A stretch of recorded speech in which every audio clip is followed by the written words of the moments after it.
सोचो एक वक्त ऐसा था। चाइना, तिब्बत, कोरिया या ग्रीस से हजारों किलोमीटर का सफर करके लोग पढ़ने भारत आते थे। सिर्फ इसीलिए क्योंकि भारत की धरती पर सिर्फ एजुकेशन नहीं, ज्ञान मिलता था। वो ज्ञान जहाँ जीवन को समझने की कला सिखाई जाती थी। आज हम यूनिवर्सिटी ऑफ ऑक्सफोर्ड और हार्वर्ड यूनिवर्सिटी का नाम सुन के इम्प्रेस हो जाते हैं, लेकिन एक वक्त ऐसा था जब दुनिया भारत की यूनिवर्सिटीज को देखकर हैरान हो जाती थी। हमारी वो महान परंपरा जिसे दुनिया ने माना, पर हम धीरे धीरे भूलते जा रहे हैं। तो चलिए वापस चलते हैं इतिहास के उस दौर में जब भारत सिर्फ एक देश नहीं था, भारत विश्व का सबसे बड़ा गुरुकुल था। Hey everyone, my name is Rashmi and welcome back to my channel CAC Spark. Bharat Bharat को सिर्फ सोने की चिड़िया नहीं कहा गया, भारत को विश्व गुरु भी कहा गया। इसका मतलब ज्ञान का गुरु। इस बात को एक संस्कृत श्लोक बहुत सुंदर तरीके से बताता है। सा विद्या या विमुक्तये, अर्थात वही विद्या सही है जो इंसान को मुक्ति और समझ दे। और इसी सोच ने जन्म दिया दुनिया के सबसे प्राचीन और महान यूनिवर्सिटीज यानी विश्वविद्यालयों को। तो चलिए पहले चलते हैं इतिहास के उस महान ज्ञान के केंद्र की तरफ, तक्षशिला यूनिवर्सिटी में। ये यूनिवर्सिटी लगभग 2700 साल पुरानी थी।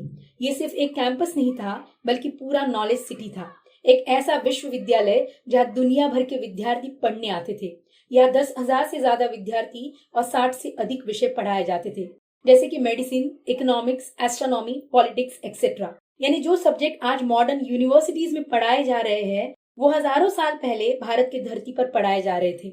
और इसी विश्वविद्यालय से निकले थे भारत के महान आचार्य चाणक्य, जिन्होंने अर्थशास्त्र लिखा और एक साम्राज्य खड़ा किया चंद्रगुप्त मौर्य के साथ। यानी दुनिया के कई हिस्से अभी भी बेसिक सिविलाइजेशन सीख रहे थे, तब भारत में इकोनॉमिक्स और पॉलिटिकल साइंस पढ़ाई जा रही थी। चलिए अब सफर करते हैं दुनिया की सबसे महान यूनिवर्सिटीज में से एक, नालंदा यूनिवर्सिटी की। नालंदा से भारत का ही नहीं, पूरी दुनिया का नॉलेज कैपिटल था। यहाँ लगभग 10,000 स्टूडेंट्स और 2,000 टीचर्स थे। यह एडमिशन मिलना आसान नहीं था। एंट्रेंस एग्जाम होता था और सिर्फ 20% लोग ही पास हो पाते थे। चाइना के महान ट्रैवलर हुआनसंग नालंदा में पढ़े और उन्होंने लिखा, नालंदा जैसे ज्ञान का केंद्र दुनिया में कहीं नहीं था। नालंदा की लाइब्रेरी धर्मगुंज इतनी बड़ी थी, जब उसे जलाया गया तो कहा जाता है महीनों तक उसकी आग जलती रही। सोचिए कितना ज्ञान था वहाँ जो आग में जल गया। अब चलते हैं और एक महान यूनिवर्सिटी में, वो है विक्रमशिला यूनिवर्सिटी। इसकी स्थापना पाला डायनेस्टी के राजा धर्मपाला ने की थी। ये यूनिवर्सिटी स्पेशली बुद्धिस्ट फिलोसॉफी और तंत्र स्टडीज के लिए फेमस थी। तिब्बत में आज जो बुद्धिस्ट नॉलेज स्प्रेड हुआ, उसका एक बड़ा हिस्सा विक्रमशिला के स्कॉलर्स ने दिया था। अब चलते हैं भारत के और एक महान और पावरफुल यूनिवर्सिटी में, वो है वल्लभी यूनिवर्सिटी। ये यूनिवर्सिटी 6ठी और 8वीं शताब्दी के दौरान बहुत फेमस थी। यहाँ भी दुनिया भर के स्टूडेंट्स आते थे। यहाँ भी political science, economics, administration and law जैसे सब्जेक्ट्स पढ़ाए जाते थे।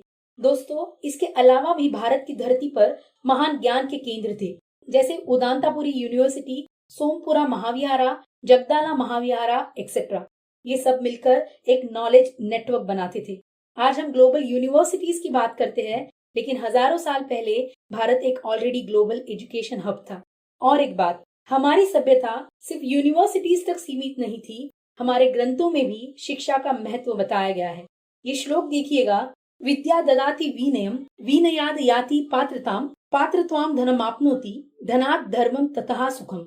अर्थात विद्या से विनम्रता आती है, विनम्रता से योग्यता, और योग्यता से धन, और धन से धर्म और सुख। यानी असली शिक्षा इंसान को विनम्र और समझदार बनाती है। लेकिन सबसे बड़ा सवाल ये है, आज क्या हो गया है हमें?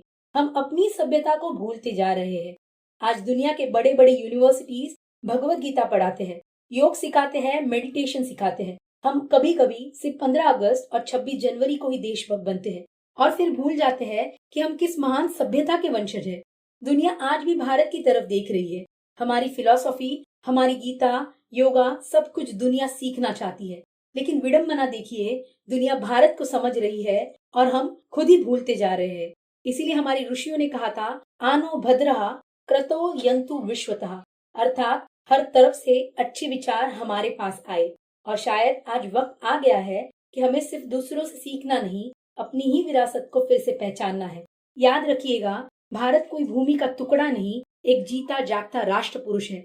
भारत के पूर्व प्रधानमंत्री माननीय श्री अटल बिहारी वाजपेयी जी की ये लाइंस हमेशा याद रखिएगा। ये वंदन की धरती है, ये अभिनंदन की धरती है, ये अर्पण की भूमि है, ये तर्पण की भूमि है। यहाँ की नदी नदी हमारे लिए गंगा है, यहाँ का कंकड़ कंकड़ हमारे लिए शंकर है। हम जिएंगे तो इस भारत के लिए, हम मरेंगे तो इस भारत के लिए, और मरने के बाद भी गंगा जल में बहती हुई हमारी अस्थियों को कोई कान लगाकर सुनेगा तो एक ही आवाज आएगी, वो है भारत माता की जय। ये थी इंफॉर्मेशन भारत के एंशियंट विश्वविद्यालयों की।